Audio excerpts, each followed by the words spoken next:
ഉണ്ടാക്കിയെടുക്കാൻ എളുപ്പമായിട്ടുള്ള വീട്ടമ്മമാരുടെ പ്രിയപ്പെട്ട തക്കാളി ചമ്മന്തിയുടെ റെസിപ്പിയാണ് ഇന്ന്.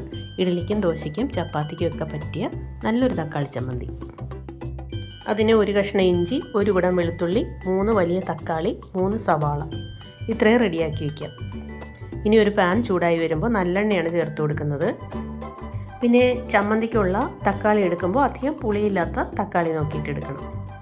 തക്കാളിയുടെ 2 ഭാഗം ഒന്ന് കട്ട് ചെയ്തിട്ട് അത് 2ആയിട്ട് മുറിച്ച് നല്ലെണ്ണയിലേക്ക് ചേർത്ത് കൊടുക്കാം. തക്കാളി നല്ലെണ്ണയിൽ ഒരു 4-5 മിനിറ്റ് കിടന്ന് ഒന്ന് മുരിഞ്ഞ് കഴിയുമ്പോൾ സവാള ചേർത്ത് കൊടുക്കാം. സവാളയും ഞാൻ 2ആയിട്ടാണ് മുറിച്ചിടുന്നത്. അപ്പോൾ എളുപ്പത്തിന് വേണമെങ്കിൽ തക്കാളിയും സവാളയെല്ലാം ചെറിയ കഷ്ണങ്ങളായിട്ട് ചേർത്ത് കൊടുത്താലും മതി. ഒരു 4-5 മിനിറ്റ് കൂടുമ്പോൾ സവാളയും തക്കാളിയെല്ലാം തിരിച്ചും മറിച്ചും ഒക്കെ ഇട്ട് എല്ലാ ഭാഗവും ഒന്ന് മുരിച്ചെടുക്കുക. ഇനി അതൊരു പകുതി മുരിവായി കഴിയുമ്പോൾ തൊലി പൊളിച്ച് വെച്ച വെളുത്തുള്ളി ചേർത്ത് കൊടുക്കാം.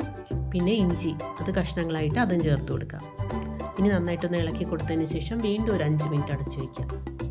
അങ്ങനെ ഇടയ്ക്കിടയ്ക്ക് മൂടി തുറന്ന് തിരിച്ചും മറിച്ചുമൊക്കെ ഇട്ട് ആ സവാള, തക്കാളി, വെളുത്തുള്ളി, ഇഞ്ചി ഇതെല്ലാം ഒന്ന് മൊരിഞ്ഞ് കഴിയുമ്പോൾ നമുക്ക് ഒരു തണ്ട് കറിവേപ്പിലയും ഒരു നുള്ള് പുളിയും ചേർത്ത് കൊടുക്കാം.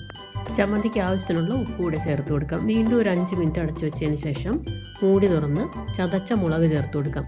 മുളക് ചതച്ചത് 1 ടേബിൾ സ്പൂണാണ് ചേർത്ത് കൊടുക്കുന്നത്. മുളക് ചതച്ചതിന് പകരം മുളക് പൊടി ചേർത്താലും മതി.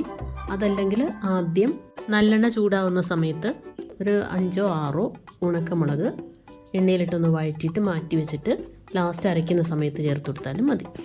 ചതച്ച മുളക് കൂടെ ചേർത്തിട്ട് കുറച്ച് സമയം നന്നായിട്ട് ഇളക്കി ആ മുളകും തക്കാളിയും സവാളയെല്ലാം മുരിഞ്ഞ് മൂത്ത് കഴിഞ്ഞപ്പോൾ സ്റ്റൗ ഓഫ് ചെയ്തു. ഇനിയിപ്പോൾ ഇത് തണുക്കാനായിട്ട് മാറ്റി വയ്ക്കാം.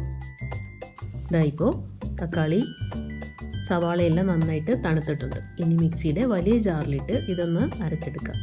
ഇതിൽ പച്ചമുളകൊന്നും ചേർക്കുന്നില്ല. എരിവ് കുറവാണ് എന്ന് തോന്നിക്കഴിഞ്ഞാൽ ഈ അരയ്ക്കുന്ന സമയത്ത് ഒരല്പം മുളക് പൊടി ചേർത്ത് കൊടുത്താൽ മതി.